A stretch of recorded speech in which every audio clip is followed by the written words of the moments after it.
So I get to do the first part of the talk here tonight. It's so exciting, you know. When Reverend Stephen and I kind of cooked this little idea up for tonight, and then the Christmas Eve candlelight ceremony that will be, it's going to be really nice. So tell all your friends and your family and mark it on your calendar. It'll be special.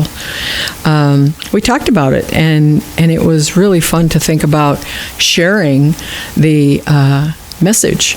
That was a different experience for me.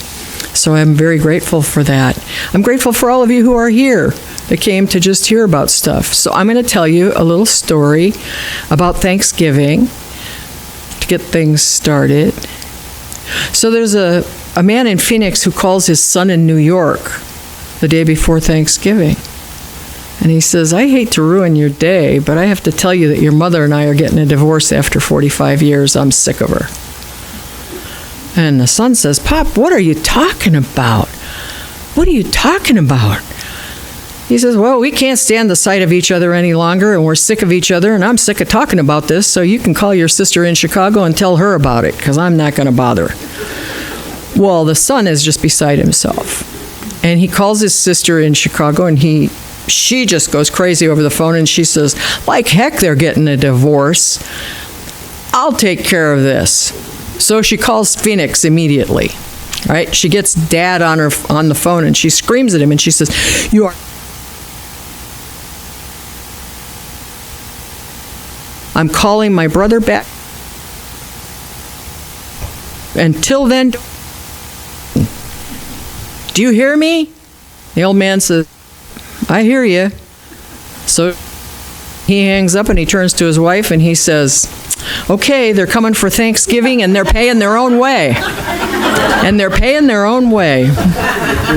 Oh, did we push that? You know what? I'm going to get that thing right out of there. I don't need that.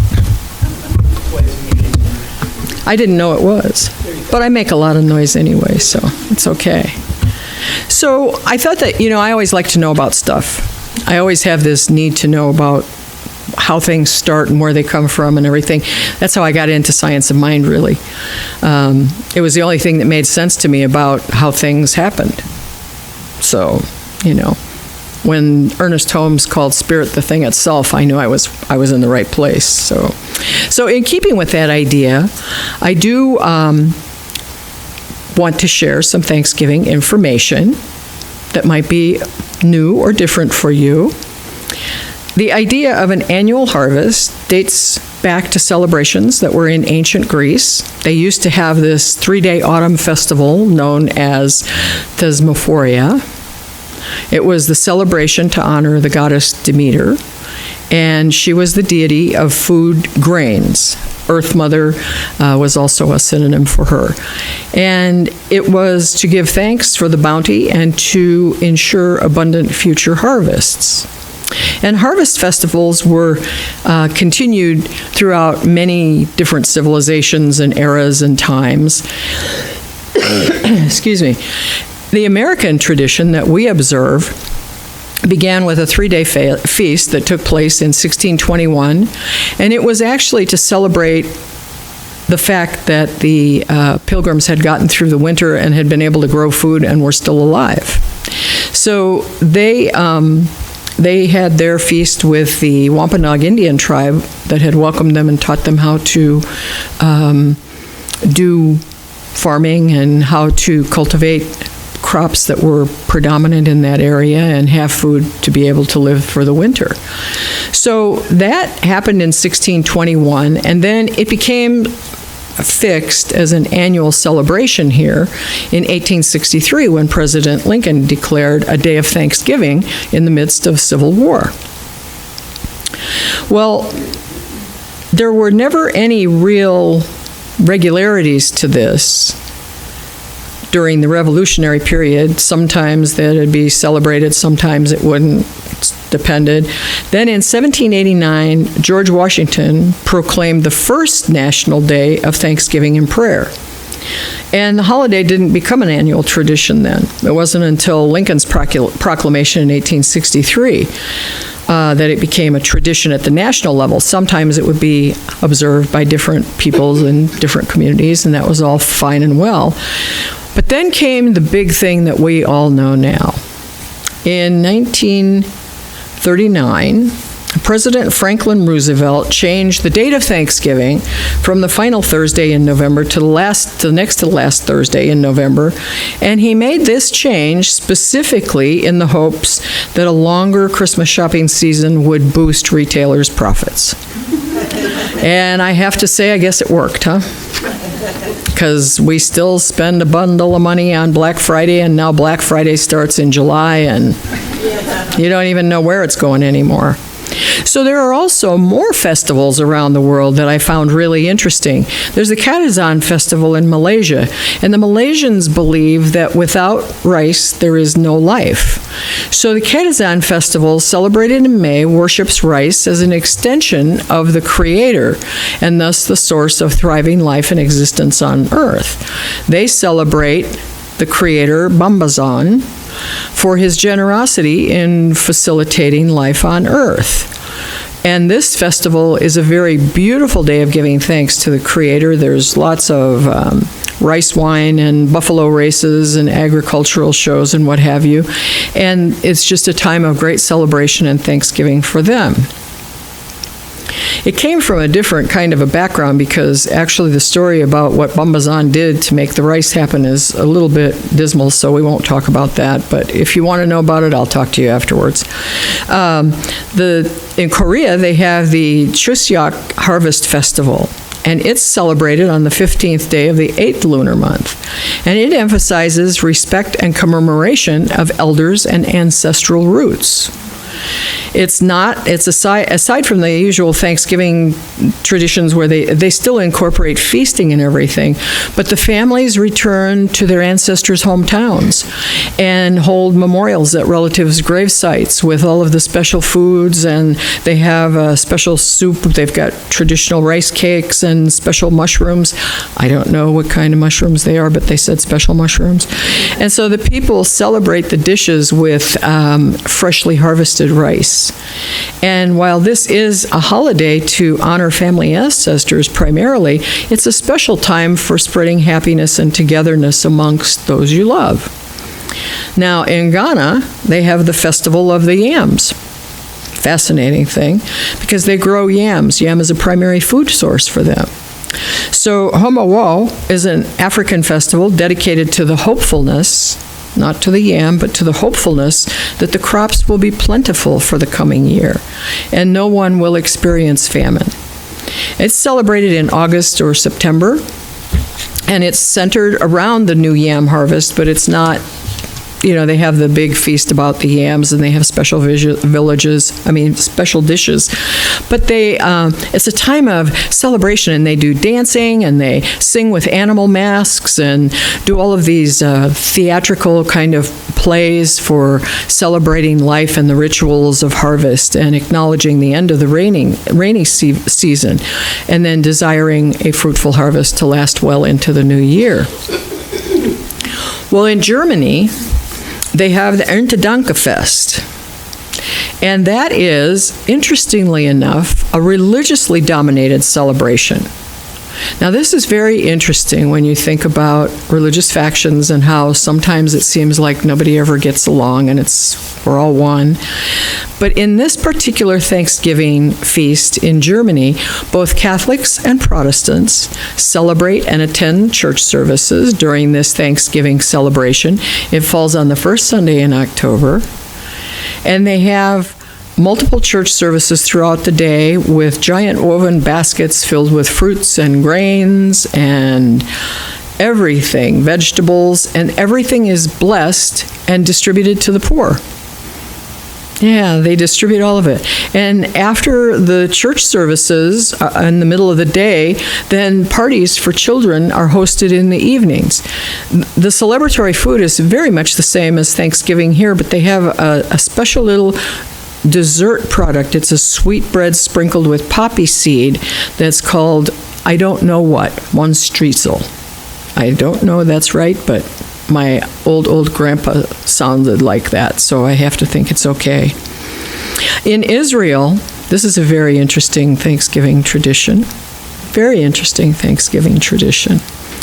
Sukkot is the biblical holiday celebrated on the 15th day of Tishrei, between late September and late October. And it's a time where Jewish people reflect on the struggle of the Israelites during their 40-year travel through the desert after their exodus from slavery in Egypt. So for 7 days, this festival goes on, and it is packed with wonderful events. It is referred to in Jewish literature as the season of our rejoicing. And the word Sukkot means booths, which refers to the name of the temporary dwellings that the celebrators live in during the festival to remember the period of wandering and the kind of habitat that their ancestors lived in. However, it also has an agricultural meaning and celebrates the annual harvest that provides sustenance for all the people.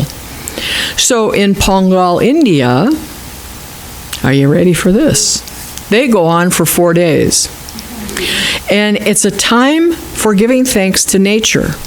They don't have a specific, they have a number of gods. In Indian tradition, there is one essence, but it has many faces. And what we understand to be many gods of Indian people is not many gods, it's just many aspects of the one being. So they have different entities that are the faces of spirit to them.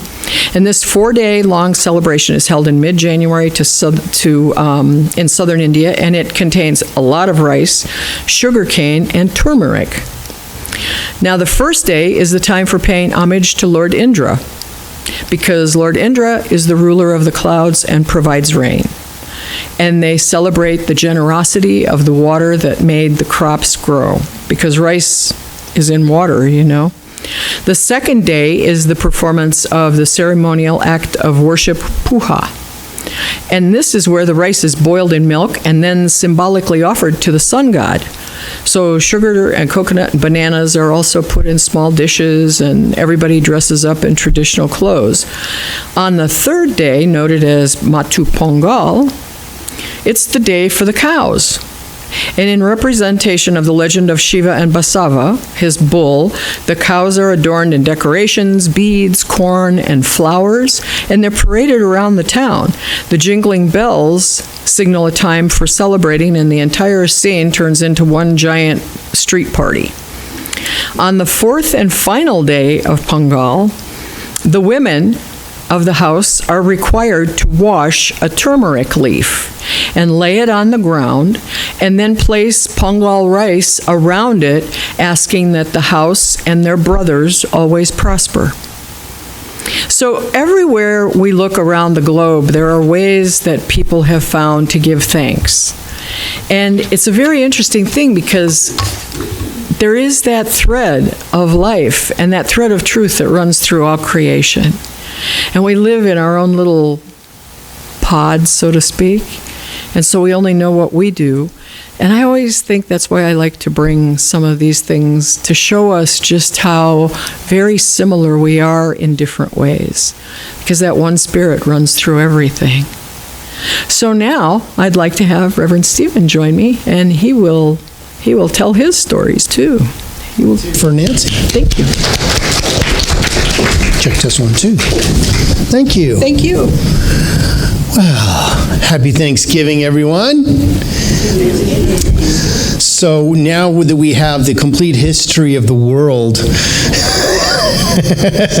and known to Thanksgiving, we can now turn to the other metaphysical interpretation of what Thanksgiving means. And if we look to one of the greatest practitioners known to humankind, Jesus the Christ, when he would do his prayer treatments, he would start by giving thanks. He would start by saying, "Thank you, Father." And then he would fill in the blank with what he was choosing to be, do, or have. Because of his powerful belief, he started with thanksgiving. That was the first step in his prayer treatment, because he already knew it was happening, so he gave thanks first. I'm so grateful this is already so. And there's a reason for that. There is a power in belief when you know that it's already so. So I'm going to speak a little bit of what I found on the internet, and this is from a gentleman by the name of Jim Lockhart, who is one of our doctorates from CSL, and this is from newthought.evolutionary.worldpress.com. And he says, once again, it is Thanksgiving in the United States. It's a holiday based on a wonderful idea of sharing and gratitude. It is also a time of traditional celebration with family and friends, a time not to talk politics, religion, or anything else that may bring up a family situation, right? And this weekend has become the launching pad for the holiday season. You know, everybody, like Nancy said, it started, with Black Friday in July or something like that. I'm like, whoa, what? Why are we getting Christmas decorations before Halloween now? I just don't. I thought the rule was we had to wait till after Thanksgiving. That was in my house. We couldn't get that stuff out until after Thanksgiving. Although, if you look at my house, there is stuff. Because all the Thanksgiving stuff is so close to the Christmas stuff that we just said, well, let's just put it out. We can't help ourselves, right? So we must remind ourselves of the nature of the intention of this day and how it also kind of permeates the rest of our year. We look back at our year and we look back at what was it like this year? What happened? Maybe you got a new job or a new car or a new dog or maybe you know that there's someone loving and near to you that made their transition, or it brings up all that energy of what the year was like. We can celebrate some things and we can mourn some things. Now's the kind of the time to do that, especially with family around, right? We want to bring up all those skeletons in our closet, right? We want to talk about all that stuff. No? C.G.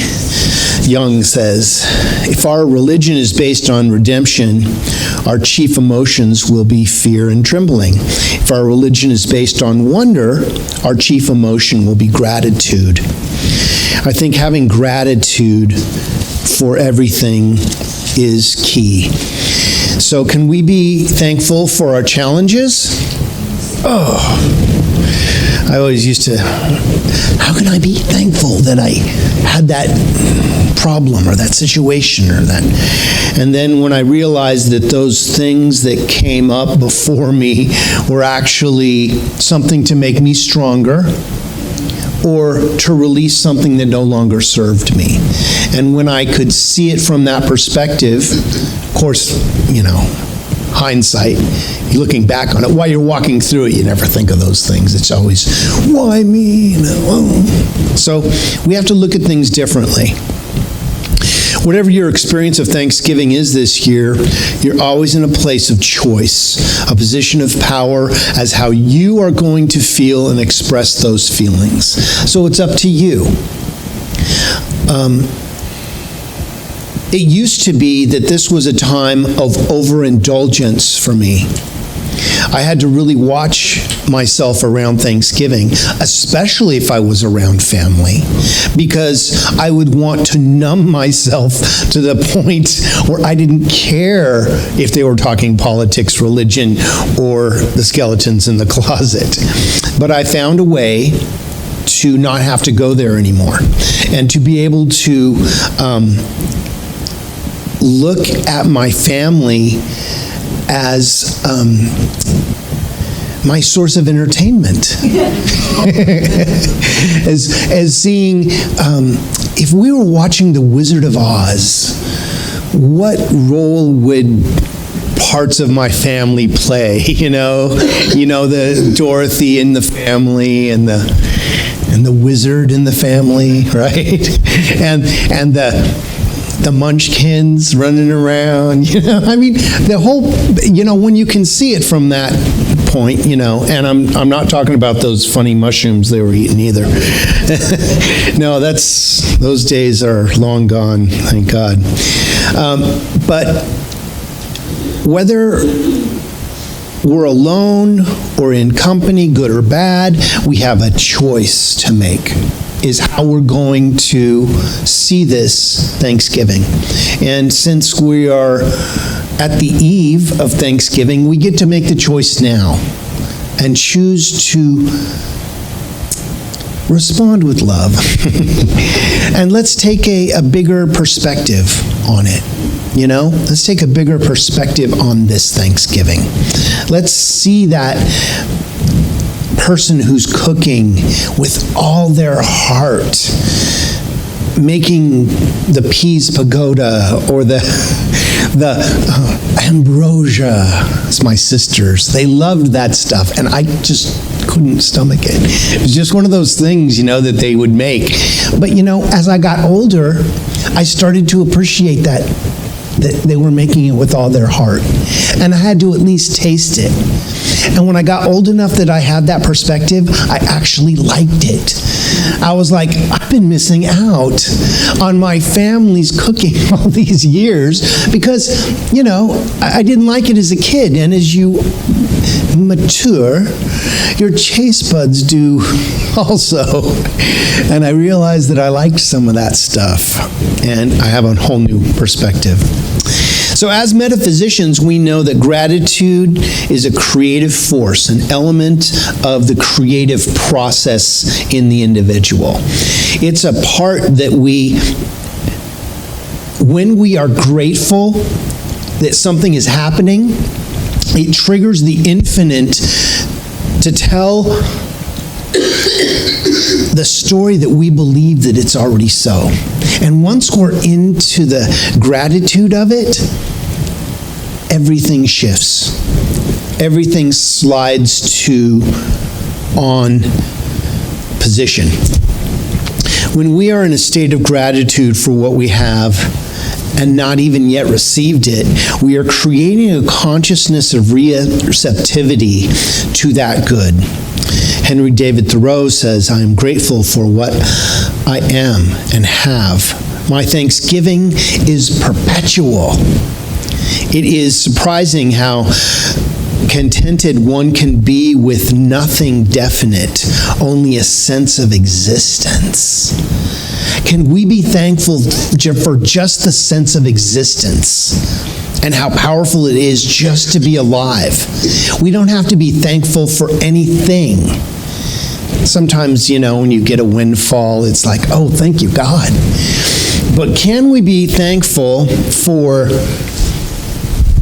just being, period? So I would say, do you know the meaning of bliss? You ever been blissed out? Bliss is being happy for no reason at all. It's that feeling of waking up in the morning and you look out and it's raining and you're happy about it. Or it's sunny and you're happy about it. Or whatever's going on and you're just happy about it with no reason. And you catch yourself giggling at yourself and you don't know why. That's bliss. And if we can find ourselves more and more being in that blissful state without any reason, the happier our life is going to be in that perpetual state. So, Ernest Holmes, our teacher, shared with us the importance of gratitude in prayer treatment, the spiritual practice that we use to actualize our potential daily. And Ernest Holmes says, always come to a complete conclusion when giving a spiritual mind treatment. Always feel that it is done, complete, and perfect, and give thanks for the answer. Give thanks for the answer, even if it's not there in that moment. Those are my words, not his.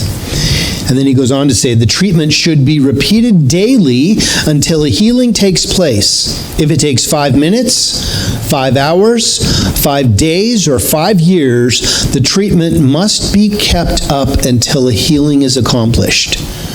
This is praying without ceasing. Again, those are my words, not his. He goes on to say, this is the only method we know. It is not enough to say that everything is all right. This is pure in principle, but in fact, and in human experience, it is only as true as we make it. Treat until you get results. A healing takes place when the patient, client, is no longer sick, and until such time, mental work should be done. So we're thankful in advance for the good that we seek. So, can you give thanks for Thanksgiving the day before Thanksgiving? Congratulations on your awesome Thanksgiving experience. Wherever that was, whatever happened or didn't happen, it was perfect. Awesome. Congratulations. That's the attitude of gratitude that we talk of. Being thankful in advance for the good that we are seeking creates an atmosphere for that good to be experienced within and cause the law of effect to be activated, thus creating a metaphysical vacuum for that good to be automatically drawn into. When we are happy in advance, we send the message to the universe that we're happy about something, and the universe will always fill that with something. So, be happy and glad regardless of your situation. Now, this doesn't mean that if you have a challenge, that you don't admit it. Just don't stay there. Don't get stuck in the challenge. Because getting stuck in the challenge is like, cashing out when the Dow Jones is at its lowest. Oh, it's terrible. Cash me out now. And then you just took a snapshot of what you don't have. No, keep me in. Actually, I want to buy a bunch more now that it's low, so that when it goes up again, I'll be that much more prosperous, or however you choose to play the game. But this Thanksgiving, I invite you to remember who you are, because that is the gift. The gift is in remembering our connection, our spiritual place in this thing called life. So it is. Thank you. Well, we're going to follow our teaching now, and I'm just going to say a nice little Thanksgiving prayer. So if you'd like to close your eyes or take a soft focus on the candles, let's just lower the lights a little bit, and we'll go within and remember who we are. Let's follow our teaching and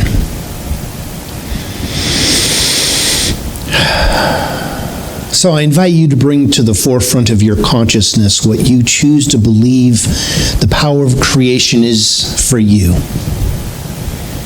Whatever you choose to call it, Great Spirit, Jesus the Christ, Source Energy. I think we can agree that there is something that is happening. Something is on and animating all that is. And each one of us being and outpicturing a demonstration of that power has been blessed. Blessed with the greatest gift in the world. It is this thing called life. And as we move into this time of Thanksgiving, I bless the food. The food for giving us energy, for being that manna that feeds our hearts, our souls, our very being, that our bodies know exactly how to transfer all of that beautiful nutrient into energy and vital energy and prayer itself.